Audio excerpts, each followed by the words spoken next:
oil, mini tour day. Got to prepare my bike. Now I have done the necessary. I've checked the oil, checked the coolant. I have put the tyres to the correct pressures. Well, that worked for me. I have them in the low 30s because I tend to get them quite warm quite quickly and arrive particularly fast. Other people may be different. Got my levers, got my good boots, my good helmet, got my Helite air vest, which I don't go anywhere without it now. Always got the attachment fixed to the bike, which then just plugs into the vest, and it then goes off as and when I have my next crash, which is probably not too far away. So yeah, today I'm going to be going out, and it's a little bit early at the moment. Let's go have some breakfast, time to get some coffee, catch up on a few emails. Then I'm off to Surrey Hills. Now, not too far away from me, up near Weybridge in Surrey. I used to live in Woking. I used to go to Surrey Hills a lot, mostly for my cycling club. Used to be a ride leader at the local cycling club in Woking, and Surrey Hills would go to probably 2 out of every 4 trips. So I know them really well. I know all the bandit hills. I'm going to go up today, up and down the hills today on this beautiful MV Agusta. So I'm looking forward to that, and it's going to be a lot easier on this bike than on my cycle. That is for sure. And I'll tell you about my different stories along the way as we go up and down various hills, which I will point out to you, and use some map overlays so you too can do the same sort of hills, whether it's on a bike, foot, or if you're really mad, on a cycle. So let's go. As you can see from the scale on the right hand side, Leaf Hill, that white patch at the bottom centre, is the highest at just below 1,000 feet, and I'll be visiting all these red and orange points throughout this trip. My route on the day was somewhat sporadic, so I started at Sheer, just to the right of Guildford. My first route took us to Newlands Corner. I then went back down to Sheer up to Guildford Lane,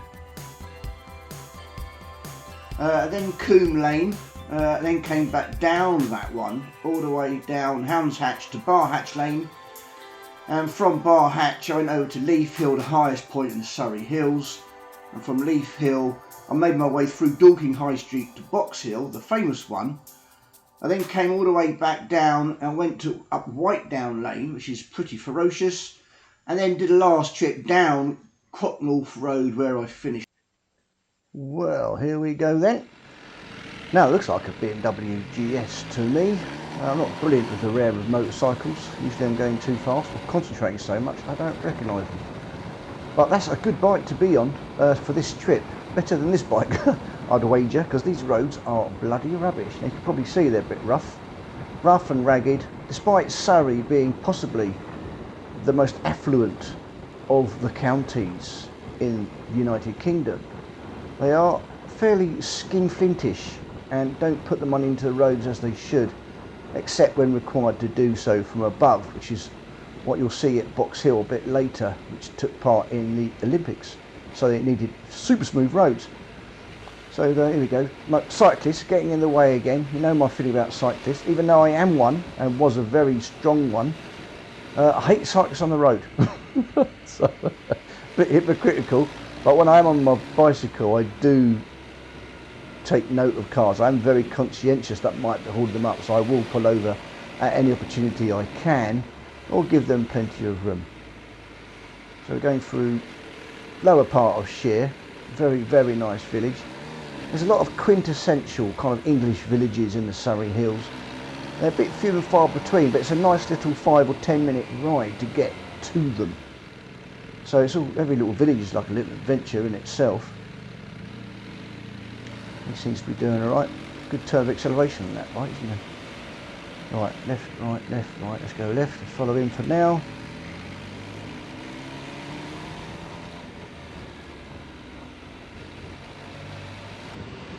Yippee! Some early beanage here. This is going up towards Guildford, up to Newlands Corner. Nice sequence of bends, usually very busy. I'll soon catch that car up.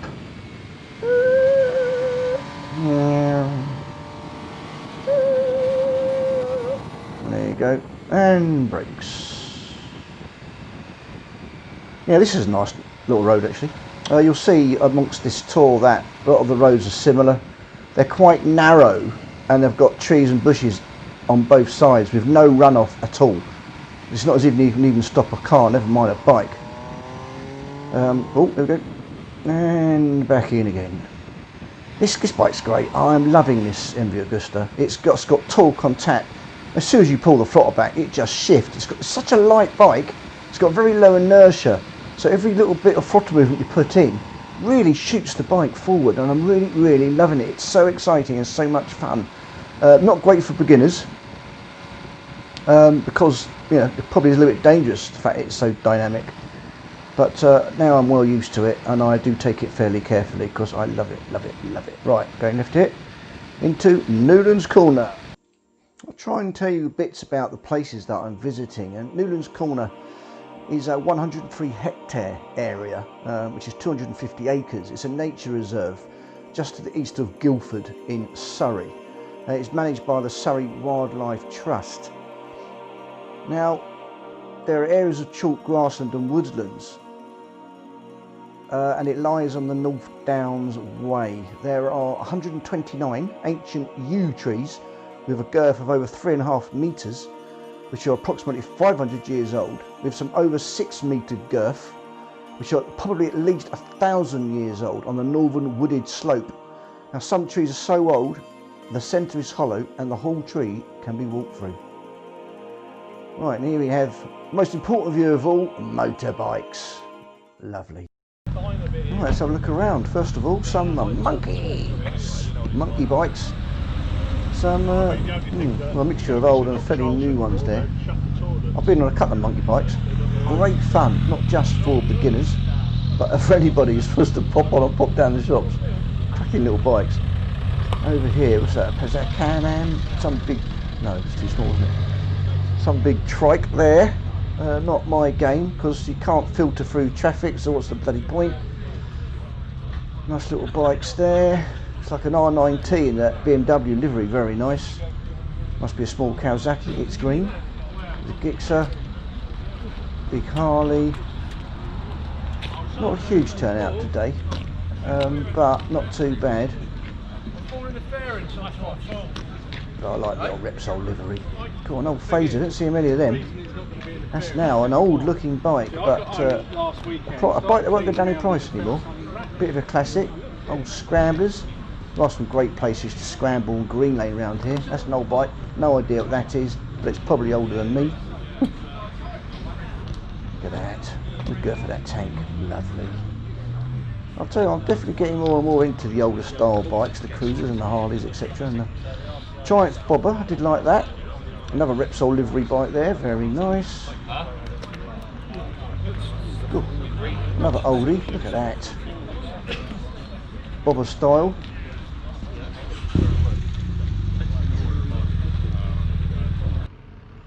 Right, I'm back on my Italian Stallion, and all of a sudden there's a bloody rush to get out of here. Would you believe it? I'm stuck behind a bloody queue. It'd be a bit arsish of me to go round them all up to the junction and do a right. I'm going back to Sheer Village. You're going another entrance to the village, and you'll see how lovely it is. It's extremely quaint, beautiful place to live and walk around. A mixture of cafes, restaurants and bars and boutique shops. First thing though, got to get out of here, so I'll probably edit this, and here we go. Right, well, I don't use any traffic, but I'm sure I'm going to catch up with those older style of motorbikes very soon. So we're going downhill, the same hill I came up to Newlands Corner. Going down here now. You can pick up some massive speed here. You've got to be careful, the bends are tighter than it probably looks on camera, and you've got to slam on the brakes. What you won't see here is how steep this hill is. You never really get that on camera, only on a 3D image, or if you're there actually in situ in the hill. But this is quite severely downhill. You get some good speeds here on a bicycle as well. My record going downhill on a bicycle was 50 miles an hour, would you believe? 80 kilometres an hour it was. And that is this hill, but going down the other side, not this side of the hill, going down the other hill. It was pretty mad, it was pretty stupid. and I was pretty scared, but I just thought I want to get up to that 80 km/h and you know, this was the chance to do it. There were no cars in front. I just completely went for it. So we're going along nicely now. Not going to try and spook these people out. Oh my god, you know what I'm doing? I'm coming up to the place where the policeman pulled me over, which you can see in details of another video. I'll put a link down in the description. Just coming up here on the left, so I'll edit that in and you can see what it was all about. Oh dear, that was a bit of a laugh.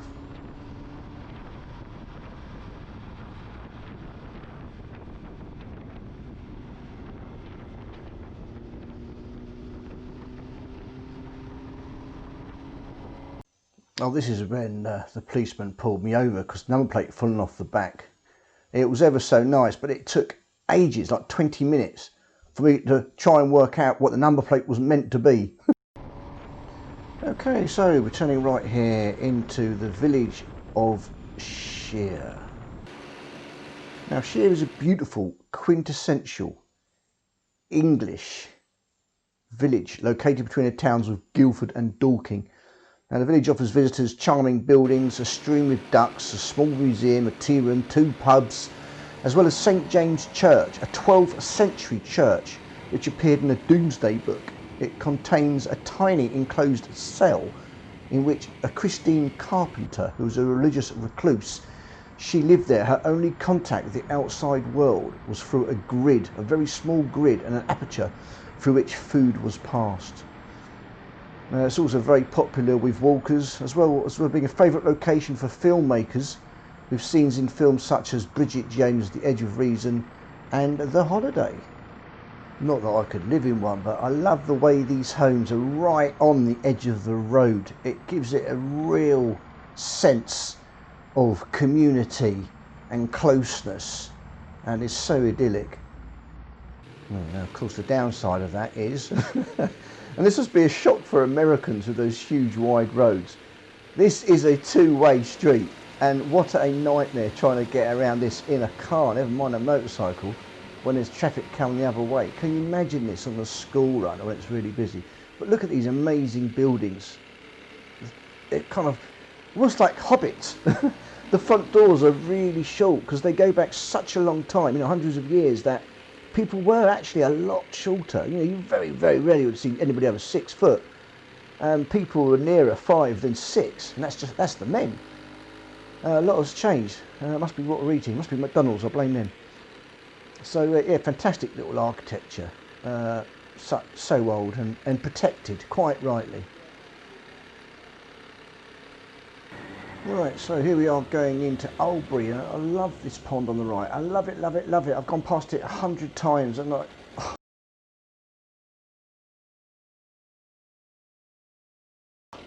I'd just love to have a house overlooking that.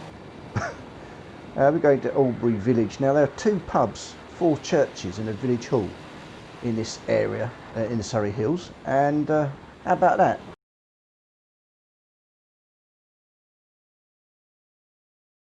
There's 4 churches, 2 pubs. There's double the amount of churches than pubs. What's that about, eh? So here's Guildford Lane. Now, this goes back a long way with me in my cycling career. When I first decided I was going to get into cycling, and I joined the local cycle club in Woking, it was really because I was training with my father, brother and sister to do a ride to Paris. So it was London to Paris. It was a 4 or 5 day trip, doing about 70 miles each day. And I thought I better get some heavy training. So this is one of the first hills I ever went up. In fact, it is the very first hill I went up when I got back into cycling. And I could not get up it. I had to get off the bike.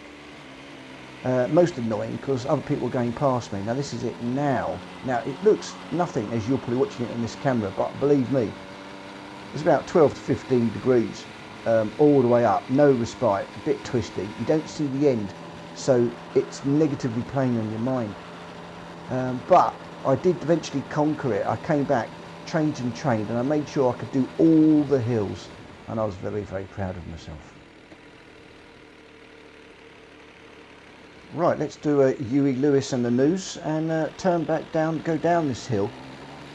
This may look more severe going downhill, and I've got to keep on the brakes, that's for sure. The other thing about Albury is that you can visit the Albury vineyard and you can buy some award-winning wines and also the Silent Pool Gin Distillery for locally produced gin. How about that, eh?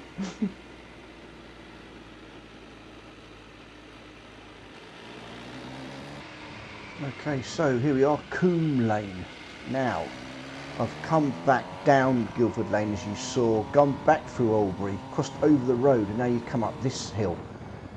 So far right now it's a little bit innocent, you can pick up some good speed, nice and quiet, but be on the lookout for cars turning around these sharp bends over the other side, so you've got to be very vigilant indeed. Now the hill starts. Now this is another horrific hill. This one goes on and on and on at about 7 degrees. But it just goes on, and it's ridiculous, and it just takes it out of you. And right at the end, as you'll see, there's a steep bank, it's called a ramp in cycling terms, where it gets up to about 15 degrees, and that's a killer after what you've just gone through, going up all this. Now this is the other hill I did on that day, on my first day at a cycle club, and I did this one second, and yeah, I had to get off at the start of the ramp. Which is coming up shortly. A few cyclists about, not many cars, that's the result. It's been quite nice going up here on a bicycle or a bicycle today. Right, here's the ramp, you turn here, try and come out a bit wide, because it's really severe. You go, oh, 1, 2, pedal up here, oh, so much easier on a motorcycle, oh my God. Usually it takes a minute to get up this little bit. It's like, got to keep pedalling, if you stop pedalling, it's going to go and fall down, brilliant. Right, another Huey Lewis, and then let's go back down there. I've got to remember to keep on the brakes all the way down here, because it is that severe that if you try and leave it to the last second at this tight right-hander, you'll probably come a bit unstuck on a bit of the loose gravel on the road. It's not the greatest surface, as you can probably see, especially to that right-hand side. And then you get things like leaves in the autumn and horse dung and sort of shit. So I'm making my way down, picking up far too much speed now, but keeping well to the left, looking well ahead of me. There won't be any cyclists coming towards me, of course, on this side of the road, but I've got to watch out, I keep an ear out for cars. And it's nice going down there actually, twisting down in the corners, lovely greenery again, you've got a canopy keeping you cool in the summer. Oh, it really is really nice revisiting these hills. I'll do it again on a cycle. I've got to get into a little bit of training before I can start doing these again. These hills would probably finish me off. And we're not even anywhere near the worst hills yet for cyclists. The hills that are so bad, they didn't even bother trying to go up them in the Olympics. We're going to get to those a bit later on. But that's a nice breeze down here. Oh, in fact, one of those big hills is going to come up now. Well, I say now. A little bit of a ride. I've got to cross over this road. Right, so I've crossed over the road and I'm making my way to Ewhurst and Cranley to take on Barhatch Lane, which is the worst hill, I think, in Surrey. One of the worst, if certainly probably top 3 in the UK, and not much fun. But look at this. Look at this road. It's not the greatest condition, and it's been cut into the mud, and it goes on for miles and miles. It's very, very fascinating. They're going very narrow. It is meant for 2 cars. I mean, okay, you've got to stop, and the other car's got to squeeze through. If you can find a little bit on the left and right, give you a bit of space like that, then you might be all right. But a fascinating traverse. And now we're coming to the top of Barhatch, so I'm going to go down it rather than up it. Doesn't really make much difference in a motorcycle, but believe me, you'd rather go down it on a bicycle. So you've got this this bit here is only about 5 degrees, which puts in perspective how bad this is. It actually is 21 degrees is the warning sign you get at the bottom of this hill going up. This bit here, I mean, believe me, it's severe. It's just bringing back memories of pain. And now it's that bad. And it's a bit levelly, getting a bit more levelish here. What? No, sorry, it's still severe, but it's not at its peak. It's just all bad. And you can't, it's so bad, you cannot climb up this hill standing up and crunch through the, left, right, putting all your weight on your pedals. because your back wheel will spin. It is that bad on this last part of the hill, the 21-degree bit. You've got to have your bum on the seat and push through. Push those pedals in your lowest gear to get up it, because that's the only way you're going to have grip to go up.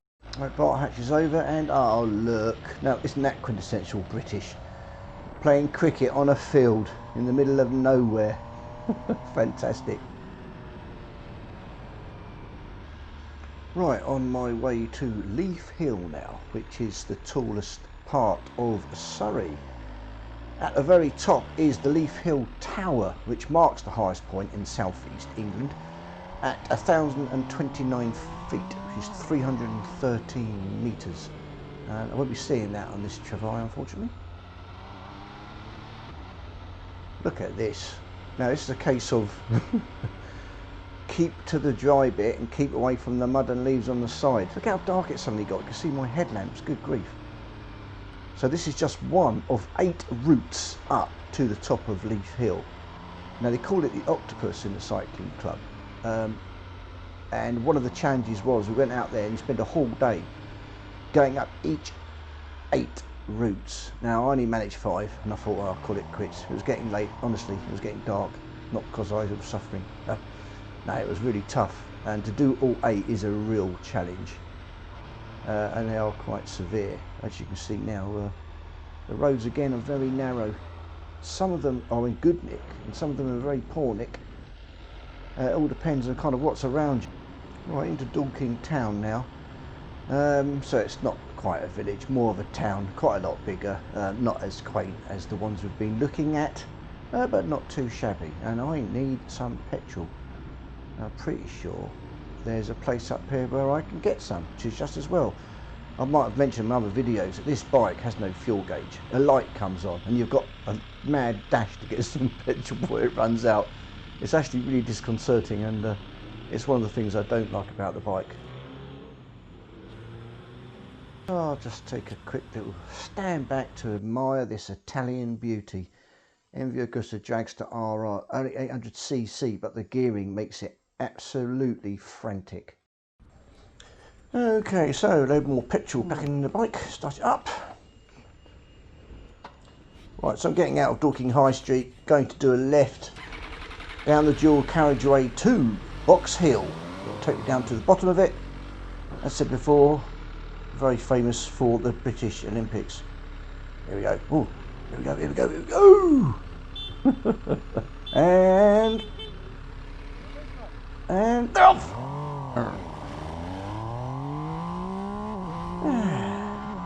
Marvellous. Well, you'd expect it to show some scooters off, well they do get the jump on you at the lights, usually for about 5 metres. Okay, last roundabout to go, coming into the Box Hill complex on my left there. Motorbikes. So this is an incredibly popular destination for all sorts of tourism really. Mostly walkers, with or without dogs, loads and loads of cyclists and motorcyclists who come into the Rikers car park on the left now, which has a nice cafe, other facilities, often some events held here, often very, very busy. But I'm on my way up the hill, so here we go. This is where Box Hill really starts, at that junction. Just got to make your way past some of the cages. You don't see a huge amount of cars going up this route. It's fairly tight, but you will come across them. You have to make sure you don't go too silly, whether you're on a bicycle or a motorcycle. Up my way, out my way. Of course this bike is going to make short thrift of anything on 4 wheels, and safe to do so. Looking lovely already, you can't really tell. It's about 4 or 5 degrees only here, maybe not even that much as an incline. It starts to ramp up past this bend here, a very tight bend indeed.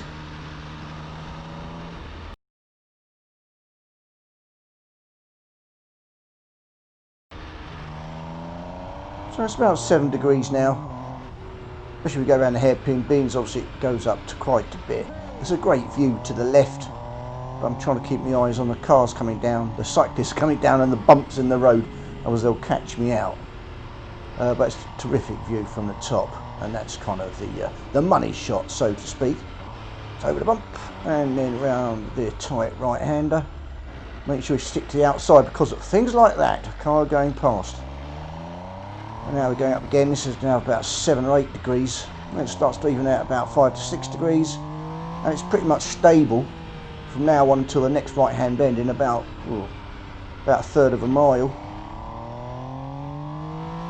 Get all sorts of abilities up here on bicycles. Could be old grannies on shopping cycles. To wannabe Tour de France riders with all the gear, no idea.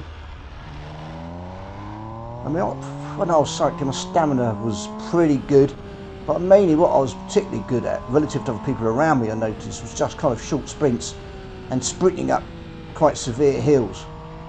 I seem to have kind of that kind of impact muscle, so not great at long distance at any decent speed, but short bursts of good power, which is strange because I've got sparrow legs. Well, here we are at the top, got a cafe on the right. In fact, it's got 2 little cafes in the one building. A very nice car park on the left. This is where you see most of the car parks. Please, please, don't panic, don't panic. And as you come round this bend, you've got the first of the marvellous money shots. A fantastic view of the southern part of Surrey Hills. And just take a moment to enjoy it, really.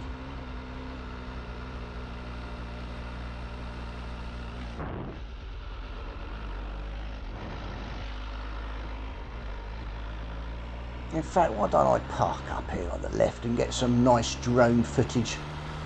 I'll stick it on here, but also it's quite nice for me to have a look at it. You get some fantastic scenery footage and imagery with drones, and I'm starting to get more and more used to the controlling of it.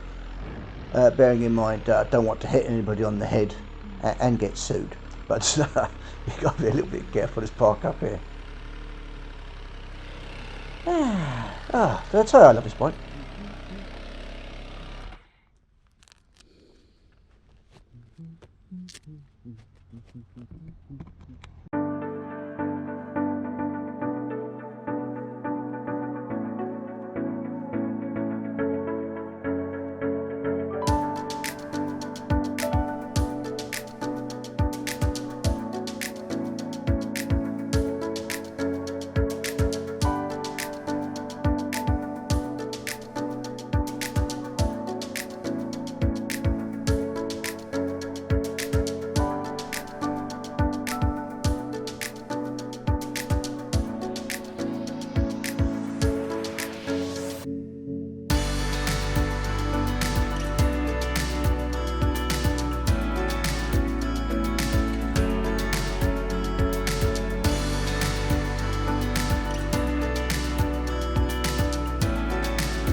Well, it's lovely at the top here, but let's pop down into Rikers Bar, have a quick look and see who's around at this strange time of day in the park. Oh, here we go.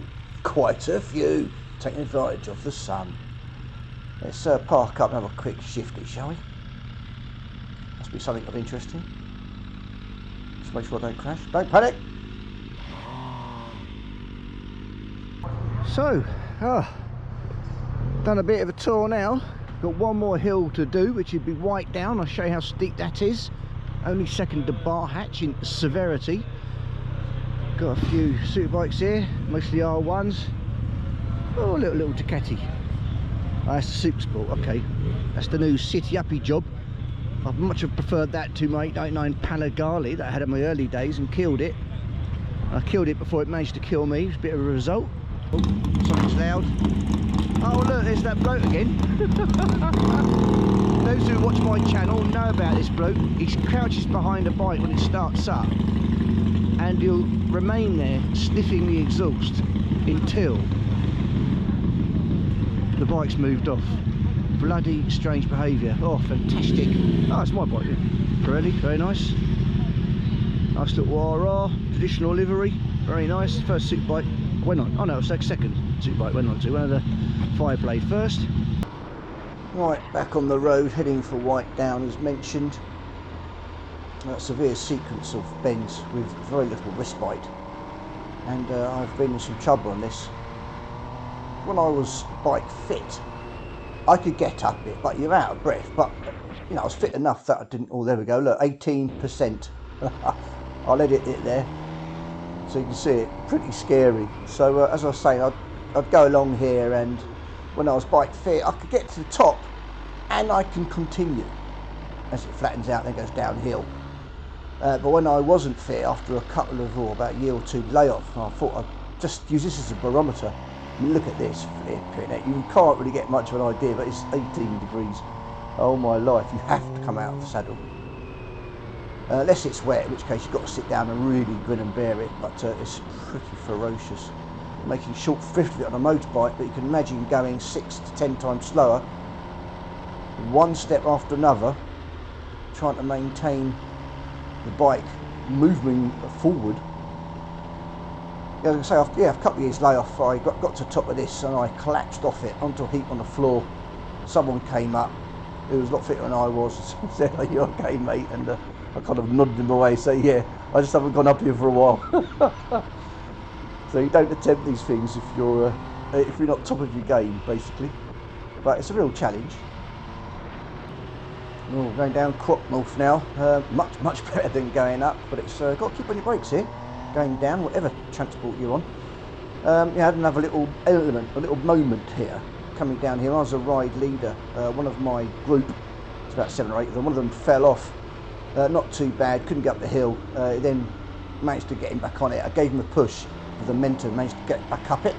However, I got on the bike, had no push, tried to put the pedal down, of course, just fell sideways, bang, and grazed my elbow quite badly.